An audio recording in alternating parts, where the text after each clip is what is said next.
অবশেষে চীনকে দেওয়া হচ্ছে তিস্তা প্রকল্প।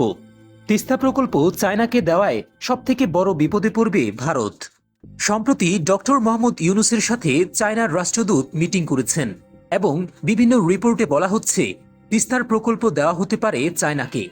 চায়নার রাষ্ট্রদূতের সাথে ডক্টর মোহাম্মদ ইউনূস যে মিটিং করেছেন, সেই মিটিংয়ে কি সিদ্ধান্ত নেওয়া হয়েছে তার সবকিছু প্রকাশ করা হয়নি।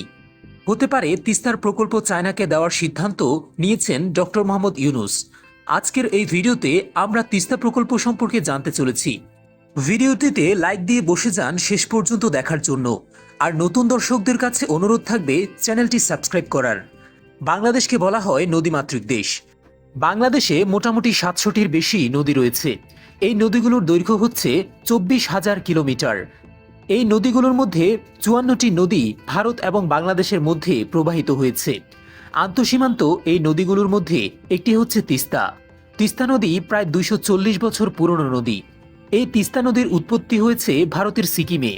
এই নদীটি ভারতের সিকিম এবং পশ্চিমবঙ্গ দিয়ে বাংলাদেশের মধ্যে ঢুকেছে এবং একে উত্তরবঙ্গের জীবন বলা হয়ে থাকে। বাংলাদেশে প্রবেশ করার পর এই তিস্তা নদী ব্রহ্মপুত্র নদীতে গিয়ে মিশেছে। তিস্তা নদীর দৈর্ঘ্য হচ্ছে ৩১৫ কিলোমিটার, যার মধ্যে ২০০ কিলোমিটার রয়েছে ভারতে এবং ১১৫ কিলোমিটার রয়েছে বাংলাদেশের মধ্যে।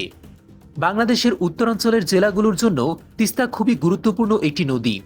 বাংলাদেশের বেশ কয়েকটি জেলার মানুষের জীবিকা এই নদীর উপর নির্ভর করে থাকে। যুগের পর যুগ ধরে এই তিস্তা নদীর উপরে বাংলাদেশ ন্যায্য অধিকার থেকে বঞ্চিত হচ্ছে। বাংলাদেশের উজানে একের পর এক বাঁধ দিয়ে ভারত কর্তৃক তিস্তার পানি সরিয়ে নেওয়া হচ্ছে। আর বর্ষার মৌসুমে এই বাঁধ খুলে দিয়ে বাংলাদেশে বন্যা সৃষ্টি করা হচ্ছে। তিস্তার উৎপত্তিস্থলের পর থেকে এই নদীর প্রবাহ বাধাগ্রস্ত করতে একের পর এক প্রকল্প নিয়েছে ভারত সরকার। বিশেষ করে পশ্চিমবঙ্গে এই নদীর পানি ধরে রাখতে গজলডোবা বাঁধ নির্মাণ করা হয়েছে। ১৯৯২ সালে বাংলাদেশের সীমান্তের ৬০ কিলোমিটার উজানে ভারত সরকার এটি নির্মাণ করে মূলত এই গজলডোবা ব্যারেজের মাধ্যমে তিস্তা নদীর নিয়ন্ত্রণ ভারতের হাতে চলে যায়। এই বাঁধে ৫৪টি ফটক রয়েছে, যা বন্ধ করে তিস্তার মূল প্রবাহ থেকে পানি ভারতের পশ্চিমবঙ্গের বিভিন্ন খাতে পুনর্বাসিত করা হয়। শুধু এটি নয়, তিস্তার উজানে আরও পরিকল্পিত ১৫টি প্রকল্প রয়েছে, যা পানি প্রবাহে বাধা দিয়ে থাকে। অপরদিকে তিস্তা নদী ঐতিহাসিকভাবে অত্যন্ত ক্ষতিকর এবং খামখেয়ালি আচরণ করে থাকে।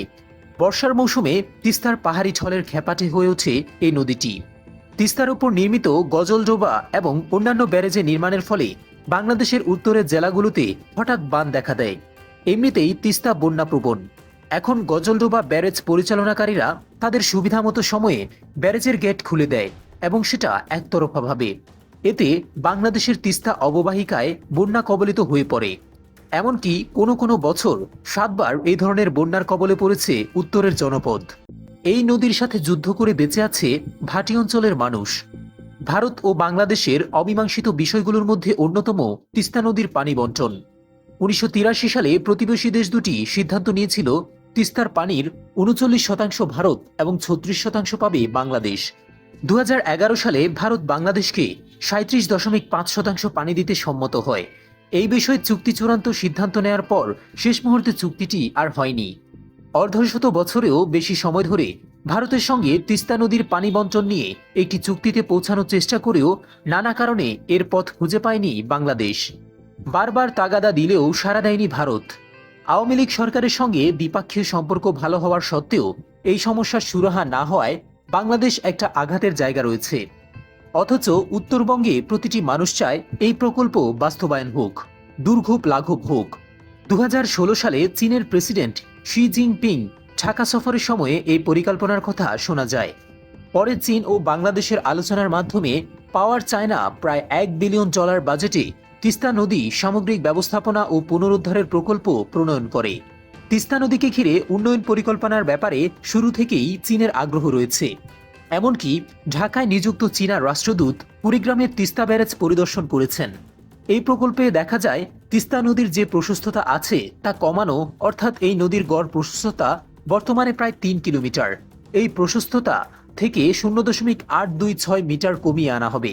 এর ফলে নদীগর্ভের প্রায় ১৯১ কিলোমিটার ভূমি পুনরুদ্ধার করা সম্ভব হবে। এছাড়া তিস্তার গভীরতা করা হবে দ্বিগুণ। বর্তমানে গভীরতা আছে ৫ মিটার। পরবর্তীতে এটি 10 মিটার করা হবে। এর ফলে তিস্তার নাব্যতা বৃদ্ধি পাবে। এছাড়া এই নদীকে ঘিরে অনেকগুলো জেট, বন্দর ও রাস্তাঘাট তৈরি করা হবে। এভাবেই এগিয়ে যাবে তিস্তার মহাপরিকল্পনা। চায়নার প্রস্তাবিত প্রকল্প বাস্তবায়িত হলে বদলে যাবে উত্তরাঞ্চলের 5টি জেলার মানুষের ভাগ্যের চাকা। এই প্রকল্পটি বাস্তবায়ন হলে ভারতের অতিরিক্ত পানি বাংলাদেশের আর প্রয়োজন হবে না।